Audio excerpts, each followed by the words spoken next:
പ്രണയ ഋതു അഗ്നിയുടെ സ്വന്തം ഡബിൾ. കുറേ ദൂരം യാത്ര ചെയ്തു വന്നതുകൊണ്ട് തന്നെ ഇരുവരും വല്ലാത്ത ക്ഷീണത്തിലായിരുന്നു ആയുഷിലേക്ക് എത്തിയത്. വിഷ്ണുവിനെ കണ്ടതോടുകൂടി ഇരുവരുടെയും ക്ഷീണം പമ്പ കടന്നു. അവൻ്റെ ഇപ്പോഴത്തെ അവസ്ഥ അവർക്ക് താങ്ങാൻ കഴിയുന്നതിനും അപ്പുറം തന്നെയായിരുന്നു. 2 കൊല്ലത്തിന് ഇപ്പുറമുള്ള നേർക്കുനേറുള്ള നേർക്കാഴ്ച. എന്നാൽ കിച്ചുവിനാവട്ടെ വിച്ചുവിനോട് സംസാരിച്ചിട്ടും മതിയാകുന്നതേയില്ല. അവൻ വാതോരാതെ സംസാരിക്കുന്നതെല്ലാം ആദ്യം ഒരു ചെറു ചിരിയാൽ തന്നെ കേട്ടിരിക്കുക. കഴിഞ്ഞുപോയ 2 കൊല്ലത്തെ എല്ലാ വിശേഷങ്ങളും ഈ കുറഞ്ഞ സമയത്തിനുള്ളിൽ വിച്ചുവിനെ പറഞ്ഞു കേൾപ്പിക്കുന്ന തിരക്കിലായിരുന്നു കിച്ചു. വിച്ചു ബെഡിൽ നിന്നും എഴുന്നേറ്റിരുന്നാണ് വാതോരാതെയുള്ള കിച്ചുവിൻ്റെ സംസാരങ്ങളെല്ലാം കേൾക്കുന്നത്. പയ്യെ പയ്യെ കിച്ചു അവൻ്റെ മടിയിലേക്ക് തല വെച്ചുള്ള വിശേഷം പറച്ചിലായി. എപ്പോഴോ അവൻ മയക്കത്തിന് കൂട്ടുപിടിച്ചു. അതിന് തൊട്ടടുത്ത് തന്നെ വിഷ്ണുവിനോട് ചേർന്ന് കിടന്ന് ആദ്യം ഇതെല്ലാം കേട്ട് അവനും മയക്കത്തിലായി. വിഷ്ണു അതിയായ വാത്സല്യത്തോടെ കിച്ചുവിൻ്റെ തലയിൽ ഒന്ന് തലോടി. എത്ര കലുഷിതമായ മനസ്സോടുകൂടി ഇവൻ്റെ അടുത്തേക്ക് വന്നാലും അവൻ്റെ ഓരോ സംസാരത്തിലൂടെ തന്നെ അവൻ പെട്ടെന്ന് തന്നെ മൈൻഡ് റീഫ്രഷ് ആക്കി വിടും. പിന്നെ ആ ഒരു പ്രശ്നം തന്നെ അലട്ടാതെ തന്നെയുള്ള രീതി, ഒരു പ്രത്യേക കഴിവ് തന്നെ അവനുണ്ട്. ഒരു പാവൻ ചെക്കൻ. വിഷ്ണു അതിയായ വാത്സല്യത്തോടെ കിച്ചുവിൻ്റെ തലയിലൊന്ന് തലോടി. തൻ്റെ ഇടതുവശത്ത് കിടക്കുന്ന ആദിയെയും നോക്കി അവനൊന്ന് തലോടി. പതിവ് പോലെ റൊട്ടീൻ ചെക്കപ്പിനായി വന്ന വിഷ്ണുവിൻ്റെ ഡോക്ടർ ഈ കാഴ്ച കണ്ടു ഒരു പുഞ്ചിരി തൂകി അവിടെ തന്നെ നിന്നു. ഇവിടെ എത്തിയിട്ട് 2 ആഴ്ചയോളമാവുന്നു വിഷ്ണു. ഇന്നോളം ഇങ്ങനെ ഒരു ചിരി തൂകിയുള്ള നിൽപ്പോ ഭാവമോ അയാളിൽ അന്യമായിരുന്നു. ഇപ്പോൾ ഇങ്ങനെ ഒരു കാഴ്ച കാണണമെങ്കിൽ അതിന് കാരണക്കാരാണ് അവൻ്റെ ഇടവും വലവും കിടക്കുന്ന ഈ 2 പയ്യന്മാരെന്ന് അയാൾക്ക് തോന്നി. അയാൾ ഓരോന്നാലോചിച്ചുകൊണ്ട് അവരുടെ അടുത്തേക്ക് തന്നെ ചെന്നു. തങ്ങളുടെ അടുത്ത് ആരോ നിൽക്കുന്നത് കണ്ടുകൊണ്ടാണ് വിഷ്ണു തലചരിച്ച് നോക്കുന്നത്. ചെറുചിരി തൂകി മൂവരെയും നോക്കി നിൽക്കുന്ന ഡോക്ടറിനെ കണ്ടതും വിഷ്ണു അദ്ദേഹത്തിനെ ഒന്ന് നോക്കി. ഇവിടെ വന്നിട്ട് 2 ആഴ്ചയോളമാകുന്നല്ലോ. ഇതുവരെ തന്നിൽ കാണാത്ത എന്തെല്ലാം ഭാവങ്ങളാണ് ഞാനിപ്പോൾ കാണുന്നത്. ഇപ്പോഴെനിക്ക് പൂർണ്ണ വിശ്വാസമുണ്ട് മിസ്റ്റർ വിഷ്ണു, താൻ എത്രയും പെട്ടെന്ന് റിക്കവറായി വരും. 1 മാസം 1.5 കൊല്ലം ഒക്കെ ഉണ്ടാകുമെന്നൊരു പ്രതീക്ഷ എനിക്കുണ്ട്. പക്ഷേ അത്രയും കാലയളവൊന്നും ആവശ്യമില്ല തനിക്ക്.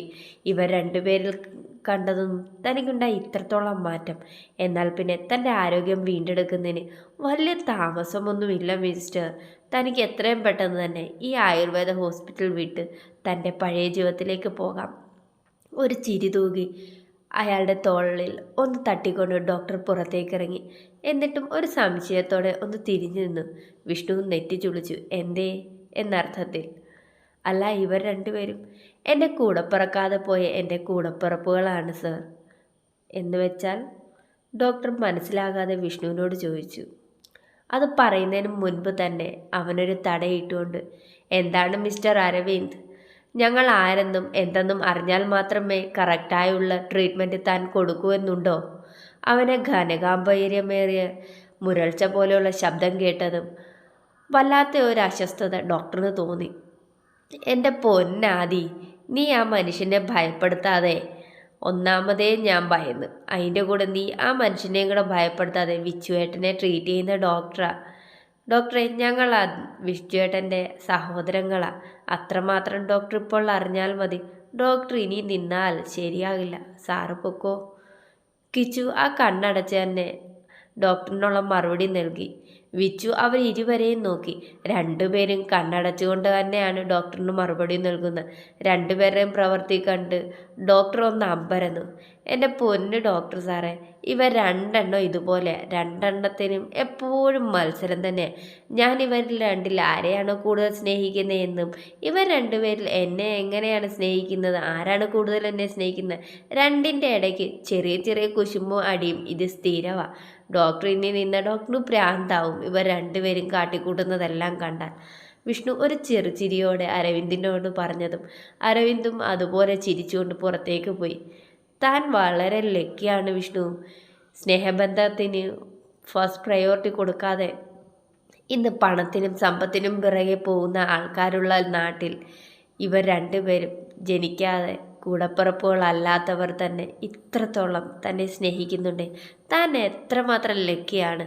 തന്നെ കാണുമ്പോൾ വല്ലാത്ത അസൂയ തോന്നുന്നുണ്ട്. അരവിന്ദ് മനസ്സിൽ ചിന്തിച്ച് ഡോറിൻ്റെ അടുത്തെത്തി അവരെ മൂവരെയും ഒന്ന് തിരിഞ്ഞു നോക്കി പുറത്തേക്ക് നടന്നുപോയി. ഡോക്ടർ അവിടെ നിന്നും പോയി കഴിഞ്ഞതും വിഷ്ണു ഡോക്ടർ പറഞ്ഞ വാക്കുകൾ തന്നെ കുടുങ്ങിക്കിടക്കുകയായിരുന്നു. ഇനി കുറഞ്ഞ ദിവസങ്ങൾ മാത്രം മതി താൻ ഇവിടെ നിന്ന് പൂർണ്ണ ആരോഗ്യവാനായി പോകുന്നതിന്. ആ വാക്കുകൾ ചെവിയിൽ വീണ്ടും വീണ്ടും അലയടിച്ചതും ഇനി ഇവിടെ നിന്നിറങ്ങിക്കഴിഞ്ഞാൽ എന്തെല്ലാം ചെയ്യണമെന്നുള്ള തീരുമാനമെടുപ്പായിരുന്നു വിച്ചു അവിടെ ഇരുന്നു. ഇത് മനസ്സിലായതുപോലെ ആദി കണ്ണു തുറന്ന് വിഷ്ണുവിനെ ഒന്ന് നോക്കി. വിഷ്ണു ആലോചനയിലാണെന്ന് കണ്ടതും ഒരു ചെറുചിരിയോടെ വീണ്ടും ആദി കണ്ണുകൾ അടച്ച് അവനോട് ചേർന്ന് കിടന്നു. അവൻ തന്നോട് ചേർന്നതും വിഷ്ണു ഒരു കൈകൊണ്ട് ആദിയുടെ തലയൊന്ന് തലോടി. രാത്രി ഒരു 12 മണിയായതും ആദിയുടെ ഫോൺ ഒന്ന് റിങ് ചെയ്തു. കോൾ അറ്റൻഡ് ചെയ്യുന്നതിന് മുൻപ് തന്നെ കോൾ ഡിസ്കണക്റ്റ് ആകുകയും ചെയ്തു. അതിനൊപ്പം തന്നെ ഒരു നോട്ടിഫിക്കേഷൻ കൂടി ആയതും ആദ്യം പെട്ടെന്ന് തന്നെ കയ്യെത്തി ഫോൺ ചെക്ക് ചെയ്തു. മെസ്സേജ് കണ്ടതും അവൻ അതിന് റിപ്ലൈ നൽകി. മെസ്സേജിൻ്റെ റിപ്ലൈ കാത്തു നിന്നതുപോലെ തങ്ങളുടെ ബോസ് നൽകിയ നിർദ്ദേശം അക്ഷരം പ്രതി തെറ്റാതെ അവർ അനുസരിക്കാൻ അവിടെ നിന്നും പുറപ്പെടുകയും ചെയ്തു. ഏകദേശം വെളുപ്പിന് ഒരു 2 മണി കഴിഞ്ഞതോടുകൂടി വീണ്ടും അതുപോലെ തന്നെ ഒരു കോളും നോട്ടിഫിക്കേഷനും വീണ്ടും ആദിയുടെ ഫോണിലേക്ക് എത്തി. ആദി അത് ചെക്ക് ചെയ്യുകയും അതിന് റിപ്ലൈ നൽകുകയും ചെയ്തു. അതിനുശേഷം ഫോൺ വീണ്ടും പഴയതുപോലെ വെച്ച് അവൻ വിഷ്ണുവിനോട് ചേർന്ന് തിരിഞ്ഞു കിടന്നു. അതേസമയം കിച്ചു ശബ്ദം കേട്ട് കണ്ണു തുറന്നു. ചെക്കൻ ഉറങ്ങിക്കഴിഞ്ഞ സ്വബോധം ലെവലേശമുണ്ടാകില്ല. ഉറക്കപ്പിച്ചയിൽ തന്നെ പുറത്ത് എന്തോ ശബ്ദം കേട്ട് ചെക്കൻ നേരെ ഡോറിനടുത്തു ചെന്ന് ഡോർ തുറന്നു. ഇവന്മാരെവിടെ പോയി? പുറത്ത് ശബ്ദം കാരണം തൻ്റെ ഉറക്കം മുറിഞ്ഞ ഈർഷ്യയോടെ തന്നെ കിച്ചു ഓരോന്ന് പിറുപിറുത്ത് പുറത്തേക്ക് ഇറങ്ങി. എന്തൊക്കെ പിറുപിറുക്കുന്നു. ലൈറ്റ് ഓൺ ചെയ്യാതെ ഡോർ തുറന്ന് പുറത്തു നിന്ന് ചുറ്റും നോക്കിയതും ചുറ്റും ഇരുട്ട്. ചെക്കൻ ആദ്യമൊന്ന് ഭയന്നു. പിന്നെ ഉറക്കെ ഗാർഡ്സിനെ വിളിച്ചു. അവരെ കാണാതെ വന്നതും അവൻ പിറുപിറുത്തുകൊണ്ട് ചുറ്റും ചുമരിൽ ലൈറ്റിനുള്ള സ്വിച്ചിനായി തിരച്ചിൽ തുടങ്ങി. ഇതിനിടയിലും എന്തൊക്കെ പിറുപിറുക്കുന്നുണ്ട്, തെറിയും പറയുന്നുണ്ട്. എന്താ അവൻ പറയുന്നതെന്ന് നമുക്കൊന്ന് കേട്ടാലോ? ഉറക്കത്തിൽ നിന്നും ഉണർന്ന് ഡോർ തുറന്ന് പുറത്തിറങ്ങിയ കിച്ചു കാണുന്ന ചുറ്റും ഇരുട്ടാണ്. എൻ്റെ ഭഗവാനെ, ഞാൻ ഇന്നലെ കിടന്നത് പുറത്തായിരുന്നു. അല്ലെങ്കിലും എനിക്കറിയാം ആ ചെകുത്താന് ഒരു ഇത്തിരി പോലും ഇഷ്ടം എന്നോടില്ല. അവൻ്റെയൊക്കെ കൂടെ മുന്നും പിന്നും ചിന്തിക്കാതെ ഇറങ്ങി നടക്കുന്ന എന്നെ വേണം ആദ്യം അടിക്കേണ്ടത്. എനിക്കിത് തന്നെ വരണം. ഇത് തന്നെ എനിക്കുണ്ടാവുമെന്ന് എനിക്ക് നല്ലപോലെ അറിയാം. അല്ലെങ്കിലും ഇങ്ങനെയൊക്കെ തന്നെ ഉണ്ടാവാൻ എന്നെ പുറത്ത് കിടത്തിയാൽ അവനെന്താ? അവന് ഒരു ഇഷ്ടവും ഇല്ല. ഞാൻ അവൻ്റെ ആരും അല്ലല്ലോ. അവൻ വിഷമത്തോടെ ഓരോന്ന് പുലമ്പിക്കൊണ്ട് നിന്നു. എന്നാൽ അതേസമയം ഗാർഡ്സിനെ കുറിച്ച് ഓർത്തതും ഇവന്മാരെവിടെ പോയി? അവൻ്റെ സൈന്യമെന്ന് പറയാൻ അവൻ്റെ സൈന്യമല്ലേ ഇത്രയൊക്കെ കാണത്തുള്ളൂ ഉത്തരവാദിത്വം. അല്ലെങ്കിൽ അവരുടെയൊക്കെ വാക്ക് കേട്ട് അവരുടെയൊക്കെ ആവശ്യങ്ങൾ ആ ചെകുത്താനോട് ചെന്ന് പറഞ്ഞ് അവൻ്റെ വായിരിക്കുന്ന ചീത്തവിളിയെല്ലാം സ്ഥിരം കേൾക്കുന്ന ഞാനല്ലേ? അതോ നല്ല വെറൈറ്റി ഡിക്ഷണറിയിൽ ഇതുവരെ കണ്ടിട്ടില്ലാത്ത തെറി. ഈ ചെകുത്താൻ ഇതുപോലെയുള്ള ഡിക്ഷണറിയിലില്ലാത്ത വേർഡ്സും ചീത്തയൊക്കെ എവിടുന്ന് കിട്ടുന്നോ ആവോ? കൂട്ടത്തിൽ അവരുടെ ഗാർഡ്സിൻ്റെ ഹെഡെന്ന് തോന്നുന്ന ഒരുവനുണ്ട്, സ്റ്റീഫൻ. അവൻ്റെ പേര് ഉച്ചത്തിൽ വിളിച്ചുകൊണ്ട് അവൻ ചുവരിൽ എന്തൊക്കെ തിരയാൻ തുടങ്ങി. ലൈറ്റാണ് തിരയുന്നതെന്ന് മനസ്സിലായി. നമ്മുടെ കിച്ചുവിന് എത്ര തിരഞ്ഞിട്ടും സ്വിച്ച് കിട്ടാതെ വന്നപ്പോൾ അവന് വല്ലാത്ത ദേഷ്യം വന്നു. അല്ലെങ്കിലും ഇതും ഇങ്ങനെ വരും. ആ ചെകുത്താൻ കോട്ടയല്ലേ, എന്തെങ്കിലും കണ്ടെത്തണമെങ്കിൽ പോലും ആ ചെകുത്താൻ ഒന്ന് കനിയണം. അല്ലാതെ ഒരു ഇല പോലും ഇവിടുന്ന് എടുക്കാൻ സാധിക്കില്ലെന്ന് എനിക്ക് നല്ല ബോധ്യമുണ്ട്. എന്നിട്ടും തിരച്ചിൽ നിർത്താതെ പോലെ അവൻ വീണ്ടും ചുമരിൽ എന്തൊക്കെ തിരയാൻ തുടങ്ങി. വളരെ ബുദ്ധിമുട്ടി അവൻ തന്നെ കണ്ണു വലിച്ചു തുറന്നു. ബോധത്തിൽ വന്നതുപോലെ ഇരുട്ടിൽ തപ്പുന്നവൻ തൻ്റെ മുന്നിലായി എന്തോ ഒരു രൂപം നിൽക്കുന്നതായി കണ്ട് അവൻ വീണ്ടും ഒന്നുകൂടി ശ്രദ്ധിച്ചതും ഹൂഡിയും ക്യാപ്പുമെല്ലാം ഇട്ട് ഒരു ഇരുളിൽ നിൽക്കുന്നവൻ. അവൻ്റെ കണ്ണുകൾക്ക് മാത്രം ഒരു പ്രത്യേക തിളക്കം. അവൻ വീണ്ടും തല കുടഞ്ഞതും ആ രൂപം മുന്നിൽ നിന്ന് മാഞ്ഞുപോയി. എങ്കിലും വീണ്ടും അത് തൻ്റെ തോന്നലാണെന്ന് കരുതി വീണ്ടും കിച്ചു ചുമരിൽ സ്വിച്ച് തിരയാൻ തുടങ്ങി. സ്വിച്ച് തിരിഞ്ഞിട്ടും കാണാതെ വന്ന ദേഷ്യത്തിൽ അവൻ ഒന്ന് തിരിഞ്ഞതും തൻ്റെ അടുത്തൂടെ എന്തോ ഒന്ന് പാസ് ചെയ്തതും പെട്ടെന്ന് തന്നെ അവൻ അവരുടെ കയ്യിൽ കയറി പിടിച്ചു. കയ്യിൽ കയറി പിടിച്ച ദേഷ്യത്തിൽ കൈ കുടഞ്ഞ് ഒരൊറ്റ പഞ്ചായിരുന്നു. പഞ്ച് കിട്ടിയതും അവന് ബോധം കിട്ടിയതുപോലെ അവൻ മുന്നിൽ നിന്നവനെ ഒന്ന് നോക്കി. കണ്ണുകളിൽ അതിയായ രൗദ്രം.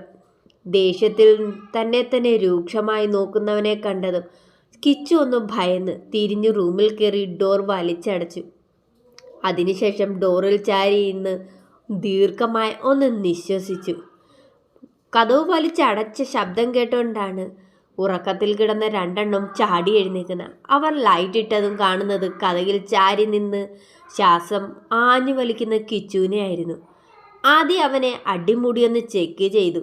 അവൻ്റെ മൂക്ക് നന്നായി ചുമന്നിരിക്കുന്നത് കണ്ടതും കിച്ചു എന്തോ ഒന്ന് ചെയ്തിട്ട് വന്നതാണെന്ന് ആദ്യം മനസ്സിലായി. അവനൊന്ന് ആലോചിച്ചു. അവന് കാര്യം മനസ്സിലായി. ഇത് സ്ഥിരം പരിപാടി തന്നെയാണ്. ആദിയുടെ മാൻഷനിലും ഇത് തന്നെയാണ്. കിച്ചുവിന് ഇരുൾ ഭയങ്കര ഭയമാണ്. അതുകൊണ്ട് തന്നെ അവൻ്റെ റൂമിൻ്റെ മുന്നിൽ അവന് എത്രത്തോളം പ്രൊട്ടക്ഷൻ കൊടുക്കാം അത്രത്തോളം ഗാർഡ്സും അവൻ്റെ വാതിൽ തന്നെ ഉണ്ട്. അവൻ ഒരു കാരണവശാലും പുറത്തോ ഒരു ഭയമോ അവനെ അലട്ടരുതെന്ന് ആദിക്ക് നിർബന്ധമായിരുന്നു. എത്ര പരുക്കൻ സ്വഭാവം കാണിച്ചാലും ആദിയുടെ ഉള്ളിൽ കിച്ചുവിന് ഒരു നല്ല സ്ഥാനം തന്നെ ഉണ്ടായിരുന്നു. വിച്ചു കഴിഞ്ഞാൽ ആദിക്ക് ഈ ഭൂമിയിൽ സ്വന്തമെന്ന് പറയാനും അവനെ സ്വന്തമായി ചേർത്ത് നിർത്താനും ഉള്ള രണ്ടേക്ക് 2 പേരിൽ ഒരാളാണ് കിച്ചു. അവൻ്റെ കുറുമ്പും കുസൃതിയും ഒരുപാട് ആസ്വദിക്കുകയും ചെയ്യും. എന്നാൽ അവൻ്റെ മുന്നിൽ അതൊന്നും പ്രകടമാക്കില്ല. ഉള്ളിൽ അവൻ അതെല്ലാം കണ്ട് ആസ്വദിക്കുന്നവനാണ്. എന്നാൽ കിട്ടിയ പഞ്ചിൻ്റെ ഹാങ്ങിൽ നിന്നും ഇതുവരെ മാറാതെ അവൻ തൻ്റെ മൂക്ക് ഇടയ്ക്കിടയ്ക്ക് തപ്പുകയും അതിൻ്റെ വേദന കൊണ്ട് മുഖം ചുളിയുന്നതും എല്ലാം വിച്ചുവും ആദ്യം കൗതുകത്തോടെ തന്നെ നോക്കിയിരുന്നു. അവൻ്റെ ഓരോ പ്രവൃത്തിയും കണ്ട് അവർ ഇരുവർക്കും ചിരി വന്നിരുന്നുവെങ്കിലും ചിരി ഒതുക്കി പിടിച്ച് അവൻ്റെ ഇനിയുള്ള പ്രവൃത്തി എന്തൊക്കെയാണെന്ന് നോക്കി നിന്നു. അവൻ മെല്ലെ കതക് തുറന്ന് പുറത്തേക്ക് നോക്കി. ആ ഹൂടിയിട്ടവൻ അവിടെ ഉണ്ടോ എന്ന് തന്നെയായിരുന്നു അവൻ നോക്കിയത്. അവൻ കതക് തുറന്നതും പുറത്ത് നല്ല കനത്ത ഇരുട്ട് കണ്ടതും പെട്ടെന്ന് തന്നെ അവൻ ഡോർ ക്ലോസ് ചെയ്തു. എൻ്റെ ഭഗവാനെ, എനിക്ക് അറ്റാക്ക് വരാഞ്ഞത് ഭാഗ്യം. എന്നാലും അവൻ എന്തിനാ എന്നെ അടിച്ചതെന്ന് എത്ര ആലോചിച്ചിട്ടും മനസ്സിലാവുന്നില്ലല്ലോ ഭഗവാനെ. അവൻ തൻ്റെ നെഞ്ചിൽ കൈവച്ച് നിന്ന് ഓരോന്നാലോചിച്ചു. ഇടയ്ക്കിടയ്ക്ക് മൂക്കും ഒഴിയുന്നുണ്ട്. എന്താ കാലം ഇടിച്ചിട്ട് മൂക്കിന്ന് വേദന. മൂക്കിൻ്റെ അറ്റം നല്ല ബൾബ് പോലെ ചുമന്ന് നിപ്പുണ്ട്. എന്താണാവോ അവൻ ഉരുട്ടി കയറ്റുന്നത് ഇത്ര ആരോഗ്യം കിട്ടാൻ. പക്ഷേ ആ കൈ പിടിച്ചിട്ട് ഏതോ പെണ്ണാണെന്ന് തോന്നുന്നു. പക്ഷേ പഞ്ചിൻ്റെ ബലം കണ്ടിട്ട് ആണിൻ്റെതും എന്തോ ആണോ എന്തോ. അവൻ ഓരോന്ന് നിന്ന് പിറുപിറുക്കാൻ തുടങ്ങിയതും ആദ്യം അല്പം ശബ്ദത്തിൽ ഡാ. കിച്ചു ഒന്ന് ഞെട്ടി തിരിഞ്ഞ്, എന്താടപ്പാ നീ? ബാക്കിയുള്ളവനിപ്പോൾ അറ്റാക്ക് വരുത്തുമല്ലോ. നീ എന്തുവാടാ പാതിരാത്രി എഴുന്നേറ്റ് നിന്ന് പിറുപിറുക്കുന്നത്? അതുണ്ടല്ലോടാ കിച്ചു, നീ ഒന്ന് കേൾക്കണം. അത്രയും പറഞ്ഞിട്ട് വീണ്ടും അവൻ മൂക്കിൽ തൊട്ടതും ആദ്യം കിച്ചുവും ഇത്രയും നേരം പിടിച്ചു നിർത്തിയുന്ന ചിരി പുറത്തേക്ക് വിട്ടു. അവർ രണ്ടുപേരും ചിരിക്കുന്നത് കണ്ടതും കിച്ചുന് വല്ലാത്ത ദേഷ്യം തോന്നി. രണ്ടെണ്ണം കൂടി പാതിരാത്രിക്ക് എണീറ്റിരുന്ന് കിണിക്കുന്ന എന്തോ കാര്യത്തിനാ. അവന് ദേഷ്യം അതിൻ്റെ ഉച്ചസ്ഥായിലെത്തി. എൻ്റെ പൊന്നു കിച്ചു, നിൻ്റെ മുഖവും ഇപ്പോഴത്തെ അവസ്ഥയും കണ്ടാൽ എത്ര ചിരിക്കണ്ട എന്ന് വിചാരിച്ചാലും അറിയാതെ ചിരി വന്നു പോകും മോനെ. അതുകൊണ്ടാ. അല്ലാതെ എൻ്റെ കിച്ചൂട്ടിനെ കണ്ടിട്ട് ഞാൻ ചിരിക്കുന്നതെന്ന് തോന്നുന്നുണ്ടോ? അതിനും മാത്രം എൻ്റെ മുഖത്ത്. എൻ്റെ പൊന്ന് കിച്ചു, നിൻ്റെ മുഖം നീ ശ്രദ്ധിച്ചോ? നിൻ്റെ മൂക്കിൻ്റെ അറ്റം നല്ല ചുമന്ന് നല്ല ചാമ്പയ്ക്ക പോലെ നിൽക്കുക. അത് കണ്ട് നിൻ്റെ മുഖവും ആ പ്രവൃത്തിയും എല്ലാം കൂടെ കണ്ടു കഴിഞ്ഞാൽ എത്ര ചിരിക്കാത്തവനും ചിരിക്കും എൻ്റെ കിച്ചുവേ. ആദ്യം ഒരു ടോണിൽ അങ്ങോട്ട് പറഞ്ഞത്. ആന്നോടാ, അതിരിക്കട്ടെ, നീ എന്താ പറയാൻ വന്നത്? വിച്ചു ഇടയ്ക്ക് കയറി. അതുണ്ടല്ലോ, ഞാൻ പുറത്തിറങ്ങിയപ്പോൾ ഉണ്ടല്ലോ നമ്മുടെ റൂമിൻ്റെ പുറത്ത് കറുത്ത വസ്ത്രം ഇട്ടു ഒരാൾ. എന്നിട്ടോ?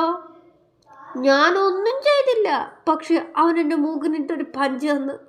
നീ ഒന്നും ചെയ്യാതെ നിൻ്റെ മൂക്കിന് പഞ്ച് തന്നോ? അത് അവനൊന്ന് ആലോചിച്ചു. ഞാനേ അവൻ്റെ കൈ പിടിച്ചോ എന്നൊരു സംശയമല്ല. ഈ പരിപാടി സ്ഥിരം നീ മാൻഷനിൽ നടത്തുന്നതല്ലേ? ആ ഗാർഡ് ആയതുകൊണ്ട് നിന്നെ ഒന്നും ചെയ്യാതെ വിടുന്നു. ഇന്നും പുറത്തൂടെ പോയ വല്ലവരെയും കയറി പിടിച്ചു കാണും. വല്ല പെമ്പിള്ളാരും ആയിരിക്കും, അതായിരിക്കും നിനക്കിട്ട് പഞ്ചെന്ന്. എടാ, എനിക്കും ആ ഒരു സംശയമുണ്ട്. ഞാൻ അവരുടെ കയ്യിൽ കയറി പിടിച്ചപ്പോൾ പെമ്പിള്ളാരുടെ കൈ പോലെയായിരുന്നു, പക്ഷെ പഞ്ച് നല്ല സ്ട്രോങ് ആയിരുന്നു. അവൻ വീണ്ടും മൂക്കിൽ തൊട്ടുകൊണ്ട് പറഞ്ഞു. ഇപ്പം ഏകദേശം മനസ്സിലായി, അടുത്തൂടെ പോയ വല്ല പെമ്പിള്ളാരെ ആയിരിക്കും പിടിച്ചത്. എടാ, എന്നാലും പുറത്തിറങ്ങിയിട്ട് ആരും കാണുന്നില്ല. ഇരുളിൽ നിന്റെ അച്ഛൻ കൊണ്ടുവന്ന് ലൈറ്റ് വെച്ചപ്പോൾ ഉണ്ടോടാ നിനക്ക് വരുന്നവരെയും പോകുന്നവരെയും കാണാൻ. അവനൊന്ന് ഇളിച്ച്. ആദിയുടെ സംസാരം കേട്ടതും ഇനി അങ്ങോട്ടുള്ള സംസാരം അത്ര പന്തിയല്ല എന്ന് മനസ്സിലായി. വിച്ചുവിൻ്റെ അടുത്തേക്ക് ചേർന്ന് അവനെയും കെട്ടിപ്പിടിച്ച് കിച്ചു കിടന്നു. എന്നിട്ടും അവൻ ഇടയ്ക്കിടയ്ക്ക് കണ്ണു തുറന്ന് ആദ്യം നോക്കുന്നുണ്ട്. ആദ്യം രൂക്ഷമായി തന്നെ അവനെ നോക്കി. അതിനുശേഷം തൻ്റെ കയ്യിലിരുന്ന ഫോൺ എടുത്ത് ഗാർഡ്സിന് ഒരു മെസ്സേജ് അയച്ചതും അവർ അവിടെ നിന്നും പറഞ്ഞ കാര്യങ്ങളെല്ലാം കേട്ട് ആദിക്ക് വല്ലാതെ ചിരി വന്നു. അവർ പറഞ്ഞ എല്ലാം കേട്ട് എങ്കിലും അവൻ്റെ മൈൻഡിൽ ഒന്ന് സ്ട്രൈക്ക് ചെയ്തു. ഒരു കറുത്ത ഹൂഡിയിട്ട ഒരാൾ എന്തുകൊണ്ട് തങ്ങളുടെ റൂമിൻ്റെ മുന്നിൽ തന്നെ വന്ന് നിന്നു? അതും കിച്ചുവിനെ കണ്ടപ്പോൾ ഒരു പ്രകോപനവുമില്ലാതെ അവനെ പഞ്ച് ചെയ്തു. അങ്ങനെ ഒരുപാട് ചോദ്യങ്ങൾ അവൻ്റെ ഉള്ളിൽ വന്നു. ഇനി ഏട്ടനെ അപകടപ്പെടുത്താൻ വല്ലതുമായിരിക്കുമോ? അവൻ്റെ ചിന്ത ആ വഴിക്ക് പോയപ്പോൾ വിച്ചു തന്നെ അവൻ്റെ ചിന്തയ്ക്ക് തടയിട്ടുണ്ട്. എൻ്റെ പൊന്നാദി, നീ ആവശ്യമില്ലാതെ ചിന്തിച്ച് കൂട്ടാതെ നീ ഇവിടെ കിടക്കാൻ നോക്കൂ. നമ്മുടെ കിച്ചു പറഞ്ഞല്ലേ, എല്ലാം ഒന്നും വിശ്വസിക്കേണ്ട. പകുതി ഉറക്കത്തിലും പകുതി മാത്രമേ ഉള്ളൂ അവൻ്റെ സ്വബോധത്തിലും. അതുകൊണ്ട് നീ ഇപ്പോൾ കിടക്ക്. അതേ പിടിച്ച് തൻ്റെ അടുത്ത് തന്നെ ചേർത്ത് കിടത്തി വിച്ചു.